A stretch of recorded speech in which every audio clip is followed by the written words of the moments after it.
श्रीलंका इन दिनों आर्थिक तंगी से जूझ रहा है। इस समय एशिया में सबसे अधिक महंगाई श्रीलंका में ही है। वहां की अर्थव्यवस्था बुरी तरह से चरमरा गई है। आवश्यक वस्तुएं सेना की मौजूदगी में वितरित की जा रही है और चारों तरफ हाहाकार मचा हुआ है।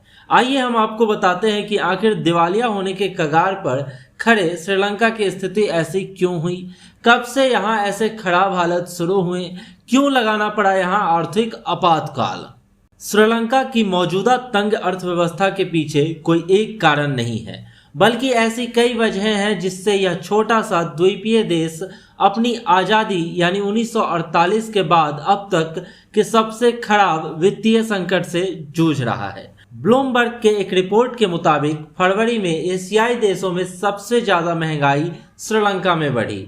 फरवरी 2021 की तुलना में फरवरी 2022 में खुदरा महंगाई 15.1% बढ़ गई। तो आइए हम आपको एक एक कर श्रीलंका के इस वित्तीय संकट का कारण बताते हैं। दरअसल सबसे पहला कारण कोविड महामारी ही रहा है। श्रीलंका की जीडीपी में पर्यटन का सबसे बड़ा योगदान है। वहां की जीडीपी में टूरिज्म की हिस्सेदारी 10% से भी ज़्यादा है और पर्यटन से विदेश मुद्रा भंडार में भी इजाफा होता है। लेकिन कोरोना महामारी की वजह से यह सेक्टर बुरी तरह से प्रभावित हुआ। कोविड की वजह से वहां के विदेशी मुद्रा भंडार में काफी गिरावट देखने को मिली। विदेशी मुद्रा में कमी आने की वजह से श्रीलंका के लोगों को आसान आयात करने के लिए पहले विदेशी मुद्रा खरीदनी पड़ी, जिससे श्रीलंकाई रुपए में गिरावट आनी शुरू हो गई। इस साल लगभग 8% की गिरावट श्रीलंकाई रुपए में देखने को मिली है। सबसे अहम बात यह है कि श्रीलंका अपनी खाद्य वस्तुओं के लिए आयात पर काफी हद तक निर्भर है। चूंकि श्रीलंकाई मुद्रा में गिरावट आई, इस वजह से तेजी से खाद्य पदार्थों की कीमतें बढ़ने लगी।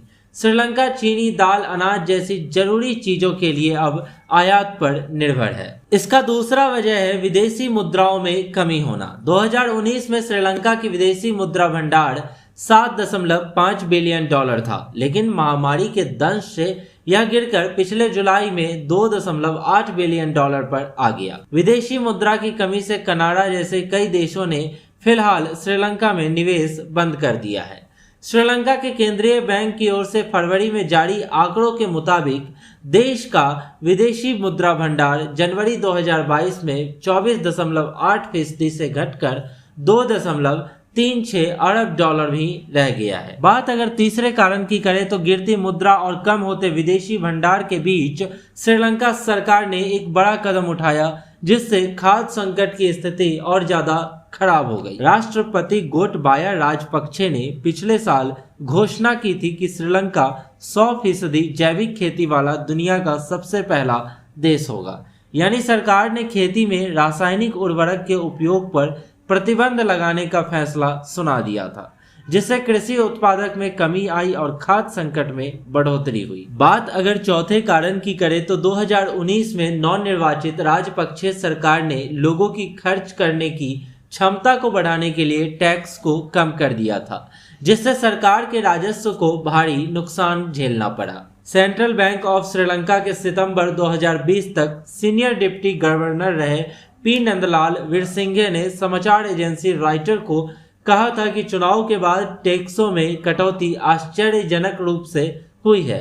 इसके बारे में किसी तरह से कोई भी परामर्श प्रक्रिया नहीं हुई। यह सरकार की एक बहुत बड़ी गलती है। बात अगर पांचवें कारण की करें तो विदेशी कर्ज भी श्रीलंका के इस आर्थिक संकट का सबसे बड़ा कारण रहा है। एक रिपोर्ट के मुताबिक 2022 में श्रीलंका को $7 अरब का कर्ज चुकाना है।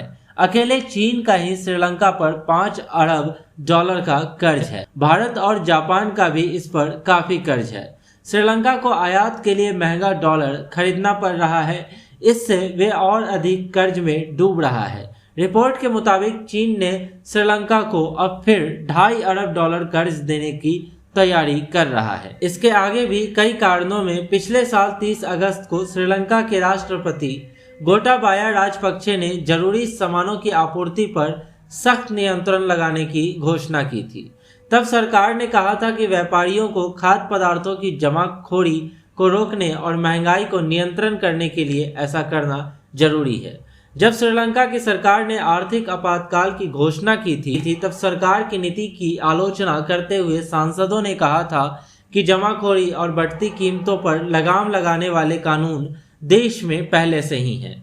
आगे बढ़ने पर पता चला कि प्रत्यक्ष विदेशी निवेश यानी एफडीआई की बात करें तो सरकारी आंकड़े बताते हैं कि श्रीलंका में एफडीआई 2018 में $1.6 बिलियन हुआ था, जो कि 2019 में घटकर $793 मिलियन पर आ गया और 2020 में $548 मिलियन हो गया। आगे बढ़ते हुए हमने और भी कारण ढूंढे तो हमें पता चला कि रूस यूक्रेन में छिड़ी जंग से श्रीलंकाई अर्थव्यवस्था की हालात और खराब हो सकती है।